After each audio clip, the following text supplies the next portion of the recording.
नमस्कार, आप देख रहे न्यूज़ 24 भारतवर्ष। आज हम दोबारा फिर आर्य नगर में आए हैं। हम आपको एक यहाँ की एक बहुत बड़ा एक घोटाला, इसको घोटाला ही कह सकते हैं, BSES दिल्ली का आप लोगों को दिखाना चाहते हैं। आप देखेंगे ये मीटर BSES जिसके ऊपर लिखा हुआ है, मैं अपने कैमरामैन को बोलूँगा थोड़ा क्लोज आके दिखाई। ये मीटर जो आपको दिखाई दे रहा है ये BSES दिल्ली का मीटर है, ठीक है। और जो वायरिंग है ये भी दिल्ली की है। अब मैं आपको दिखाऊंगा इसके ऊपर जो लिखा हुआ है, ये एक बहुत बड़ी खबर है। यहाँ पे देखिए इसके ऊपर जो लिखा हुआ है उत्तर हरियाणा बिजली वितरण निगम, और इसके बाद लिखा है दक्षिण हरियाणा बिजली वितरण निगम। ये एक बहुत बड़ी खबर है यहाँ की, बहुत बड़ी खबर है कि यहाँ की कि एक माफिया किस तरीके से फैला हुआ है नजरगढ़ के अंदर। आप देखेंगे, आपने जब भी देखे होंगे दिल्ली में अगर BSES का कोई पोल होता है ना, तो उस पोल के ऊपर आपको ब्लैक और येलो कलर की पट्टी ज़रूर दिखेगी।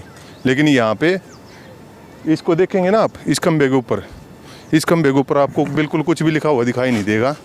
आप ध्यान से देखिए इस खंबे के ऊपर आपको कोई भी साइन नहीं मिलेगा BSES का, चाहे वो ब्लैक और येलो पट्टी हो, चाहे इस पर कहीं पे भी आपको BSES लिखा ही नहीं दिखाई देगा सिवाय इस एक मीटर को छोड़ के। ये एक बहुत बड़ी खबर है यहाँ की। यहाँ पे न इस खंबे का कोई नंबर है, और जो वायरिंग देखेंगे आप बिजली की, अगर यहाँ वायरिंग देखेंगे ना बिजली की, तो ये BSES दिल्ली की वायरिंग है। और इसके ऐसा ही खंभा हम आपको आगे भी दिखाएंगे, उस पर भी सेम हालात है यहाँ के। ये एक इतना बड़ा माफिया है जिसके बारे में शायद ही किसी को पता होगा। गुमनाम तरीके से हमारे पास एक खबर आई थी, बोला सर मैंने कई बार इसकी कंप्लेंट आगे भी की है लेकिन कोई कार्रवाई आज तक हुई नहीं। और हमने भी 2-3 बार इसकी खुद कंप्लेंट करके देखी है, लेकिन कंप्लेंट होती है। BSES को ट्विटर पे कर लो, या इनके जो सीनियर बैठते हैं जाफरपुर में या हरिनगर में, कहीं पे भी कंप्लेंट कर लो, इनके ऊपर कोई कार्रवाई होती नहीं। अब देखिए मैं आपको दिखाता हूँ, ये देखिए इसके ऊपर भी आप खंबे के ऊपर देखें ना, तो उत्तर हरियाणा बिजली वितरण निगम लिख रखा है, ये दक्षिण हरियाणा बिजली वितरण निगम। और इस पोल के ऊपर भी सेम वायरिंग आप देखेंगे, पीले रंग की वायरिंग है जो BSES दिल्ली की है। और पोल को अगर आप देखेंगे तो इस पोल के ऊपर ना कहीं भी आपको येलो या ब्लैक कलर का कोई भी साइन दिखाई नहीं देगा। रीज़न ये एक माफिया है यहाँ पे जो इतनी बुरी तरह फैला हुआ है, जिसने मतलब बिल्कुल अच्छी तरह अपने पैर पसार चुका है यहाँ पे। और BSES वालों के अफसरों के ऊपर भी हमें शंका है कि वो डिपार्टमेंट भी साथ में मिला हुआ है, क्योंकि अगर कोई इस चीज़ की कंप्लेंट करता है कि भाई हमारे यहाँ पे बिजली चोरी हो रही है, उसको सरकार इनाम देती है। लेकिन यहाँ बात करें यहाँ की, 4 दिन हो गए यहाँ पे कंप्लेंट करते हुए, लेकिन आज तक कोई भी न तो डिपार्टमेंट आया देखने के लिए। इनके अधिकारी महिपाल जी जो बैठते हैं जाफरपुर में, उनको भी इस चीज़ की सूचना दे दी गई थी कि सर यहाँ पे बिजली चोरी हो रही है, उन्होंने भी कोई एक्शन नहीं लिया। उनके बाद इनके अजय जी, इनके अमित जी जो इनके हरिनगर में हेड बैठते हैं इसी छापामार टीम में, विजिलेंस टीम में, उन्होंने भी कुछ नहीं कार्रवाई की। वो भी कहते हैं सर लाइट आएगी तो हम छापा मारेंगे, वैसे छापा नहीं मारेंगे।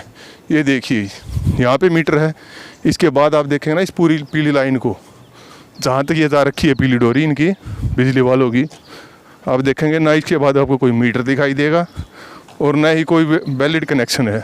जो भी चीज़ें सारी इलीगल तरीके से लगी हुई हैं, और बिजली डिपार्टमेंट बिल्कुल आंख बंद करके बैठा है। क्यों? सबसे बड़ा रीज़न एक ही है, भ्रष्टाचार। भ्रष्टाचार के कारण ये डिपार्टमेंट ऐसे चुपचाप बैठा हुआ है। नहीं तो अगर इतनी चोरी हो रही है और बार बार कंप्लेंट हो रही है तो उसके ऊपर कार्रवाई क्यों नहीं होगी? कार्रवाई न होने का रीज़न क्या था? सिर्फ यही। ये देखिए यहाँ पे आपको देखेंगे BSES की आपको वायरिंग दिखाई दे जाएगी पीले रंग की, लेकिन उसके नीचे जो भी वो कनेक्शन है वो सारे के सारे इलीगल तरीके से लगे दिखाई देंगे। और सेम पोल है ऐसे ऐसा, इसके ऊपर भी वही लिखा होगा, लेकिन शायद इसका मिटा दिया गया होगा। इतने बुरे हालात हमारे यहाँ के, कितनी भी कंप्लेंट कर रही है। देखो आप इसके ऊपर भी उत्तर हरियाणा बिजली वितरण निगम, और ये लिखा दक्षिण हरियाणा बिजली वितरण निगम। क्यों? सबसे बड़ा रीज़न एक ही है, माफिया। सरकार के कुछ हम कह सकते हैं भ्रष्ट अधिकारी जो इस मामले में बिल्कुल लिप्त हैं, और उनके ऊपर कार्रवाई करने के लिए कोई भी नहीं है, क्योंकि भ्रष्टाचार इतना फैला हुआ है। अपने कहने की बात यही रहेगी ये भ्रष्टाचार ने अपने पैर ऐसे पसार रखे हैं कि उस माफिया के खिलाफ कोई कुछ नहीं कर सकता, चाहे वो बिजली डिपार्टमेंट हो या दिल्ली का कोई और भी डिपार्टमेंट हो। तो हम तो लास्ट में केजरीवाल जी से और मोदी जी से एक ही रिक्वेस्ट करें कि सर ये जो माफिया फैला हुआ है, जो जिसने यहाँ पे पैर पसार रखे हैं, इनके ऊपर कड़ी से कड़ी कार्रवाई करे और इनको जल्दी से जल्दी पकड़ने की कोशिश करें। जय हिंद, जय भारत।